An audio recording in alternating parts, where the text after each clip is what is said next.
Hi, this is Hangar 316. Recently I did a live stream on Matthew chapter 24, taking a look at the Olivet Discourse. We know this time of preaching by Jesus on the Mount of Olives centered around end times, based on a question, or maybe even two questions, delivered to them by some of his disciples. Let's set the background for you a bit. Go back to Matthew chapter 21, and we see Jesus entering Jerusalem. And he did so on a donkey's colt. We know the story. It's what we celebrate as Palm Sunday. And we certainly understand what they cried out: Hosanna in the highest. Blessed is he who comes in the name of the Lord. So now here in Jerusalem, Jesus goes to the temple and spends mostly all of his time there, preaching in the temple courts, addressing his followers and those who were the religious leaders of the day. In doing so, he had many rebukes for them.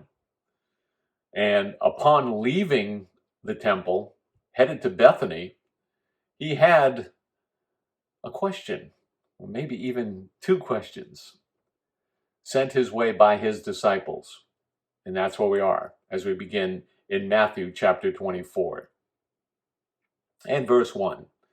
I'm reading from the New Living Translation. As Jesus was leaving the temple grounds, his disciples pointed out to him the various temple buildings. But he responded, "Do you see all these buildings? I tell you the truth, they will be completely demolished. Not one stone will be left on top of another." Verses 1 and 2 here are quite interesting as we enter into Matthew chapter 24. First of all, a definition of terms. We talked a bit earlier, I introduced the word eschatology, the study of last things. The Oxford Dictionary defines it this way: the part of theology concerned with death, judgment, and the final destiny of the soul and of humankind. One of the best approaches we can ever have to the study of last things, eschatology, is to look at what is being said in an already and not yet approach. Some things possibly fulfilled and still to be fulfilled again in a greater way. And then some things not fulfilled at all and yet to be fulfilled. Jesus here in verse 2 of Matthew 24 says, "Do you see all of these buildings?" His disciples were showing him the magnificence of the buildings, reminding him of what they had. Look how good everything is here. This temple is magnificent. Yet he said, "I tell you the truth, they will be completely demolished. Not one stone will be left on top of another." Did you know that of the stones remaining at the Western Wall in Jerusalem, at least one of the stones weighs 400 tons? Imagine that. That gigantic stone. This temple was a magnificent edifice built by Herod, who wanted all the credit, of course. This second temple in Jerusalem was the pride and joy of the Jewish people. And here you can see his disciples pointing that out to him. He was bringing some great concerns and warnings to the people, and certainly doing so at the temple.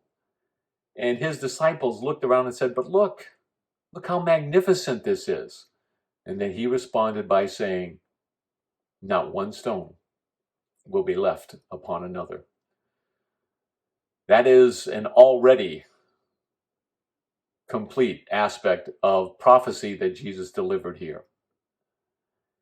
In 70 AD, the temple, along with all of Jerusalem, was ultimately destroyed. The temple brought down to the ground by Titus, who led the Roman army against the Jews there. There had been an insurrection in 66 AD, and the Jewish people actually had control of Jerusalem for those 4 years between 66 and 70.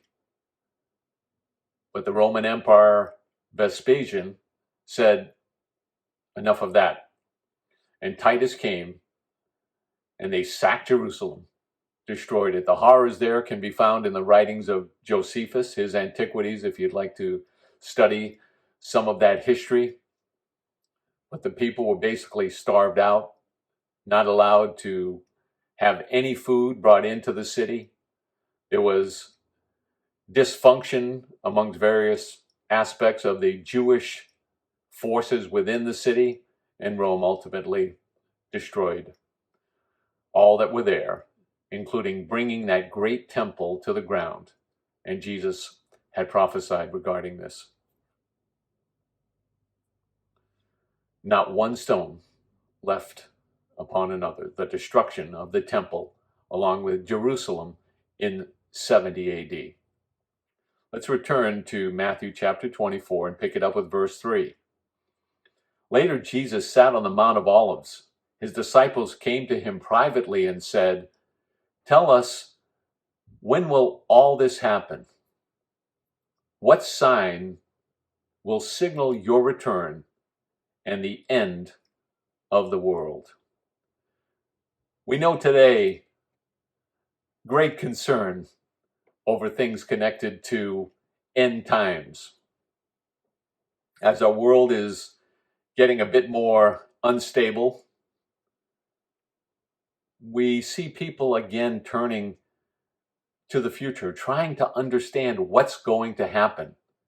And Jesus said here in the Olivet Discourse how we are to look at the last days, end times, last things. They came to him in private with that question.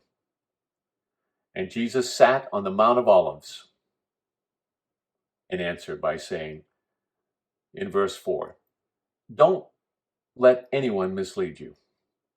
For many will come in my name, claiming I am the Messiah.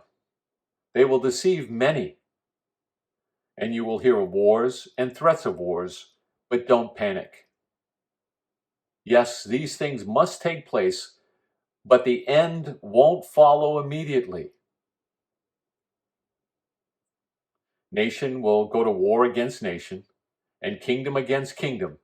There will be famines and earthquakes in many parts of the world. But all this is only the first of the birth pains, with more to come." The disciples who brought the question, the multifaceted question, or maybe two questions to Jesus, were Peter, James, John, and Andrew, a pair of brothers in James and John, and another pair of brothers in Peter and Andrew. Their question, when will the end of this age occur? The end of the world? And when will you return? Jesus said, this, what you'll see, is only the beginning of birth pains. Note the imagery here. Birth and the beginning of birth pains. So when a woman goes into labor, her pains are far apart. They're not as severe as they will be later on. As time moves on, the pains increase. Their severity increases. Jesus said, these things are only the beginning of birth pains, but also telling us to be on the lookout for how things increase and the severity. He explains here in these verses that these are only the beginning of birth pains. what he's talking about here in verses 4 through 8. There'll be deception, there'll be wars, there'll be threats of wars, but don't panic. Yes, these things must take place, but the end won't follow immediately. Let's move on to verses 9 now through 14. Then you will be arrested, persecuted, and killed. You will be hated all over the world because you are my followers. And many will turn away from me and betray and hate each other. And many false prophets will appear and will deceive many people. Sin will be rampant everywhere, and the love of many will grow cold. But the one who endures to the end will be saved. And the good news about the kingdom will be preached throughout the whole world so that all nations will hear it, and then the end will come. Well, Jesus says here something that we've known for a long time. The church has known it throughout the ages. Followers of Christ will be persecuted and hated. We here in the West, in America, really don't even know what that's about. We're just starting to feel the effects of not being liked, of being disliked, hated, told that you're unloving, told that you are not good. Just happening here in the West, in the U.S. But throughout the world, it's happened throughout the ages. And as far as real persecution is concerned, the church in many lands is persecuted, even followers of Christ being put to death. Jesus said these things will happen. He talked about them and he said they would happen. He says, love will grow cold. We've seen more Christians in the last few years saying that they've lost their faith. Recently I was talking with a friend, and the question has always been out there throughout the most recent several decades: can you lose your salvation? Well, it's not something in your pocket that falls out. So when someone says they've lost their faith, really what they're saying is they don't believe anymore. And they don't believe by their own choice, by their own decision. There really is no way to just lose your faith. Jesus is the one who saves. But you can decide to go a different way. Sin, and we can call it whatever we like, it's supposed to be rampant during the end times. And we see that many things that we would say are not right, including things that we do ourselves, are being sold as it's okay, it's just a mistake, or it's not even a mistake, it's fine, it's perfectly good. He said sin would grow rampant. But he also said this, that in the last days, the gospel would go to the entire world, to the entire kingdom. We have much more to talk about as we continue to look at the Olivet Discourse. Jesus speaking about the end times, last things. And as I said, eschatology has to be viewed in an already and not yet way, not yet approach. We know Jerusalem was torn to the ground. That happened already. The temple was destroyed, and it's never been rebuilt. That's happened already. But many aspects of what we'll see in Matthew chapter 24, though some might have happened in one way, are yet to happen again in a greater way. We'll pick it up next time we meet. Thanks for stopping with us for a few minutes here at Hangar 316.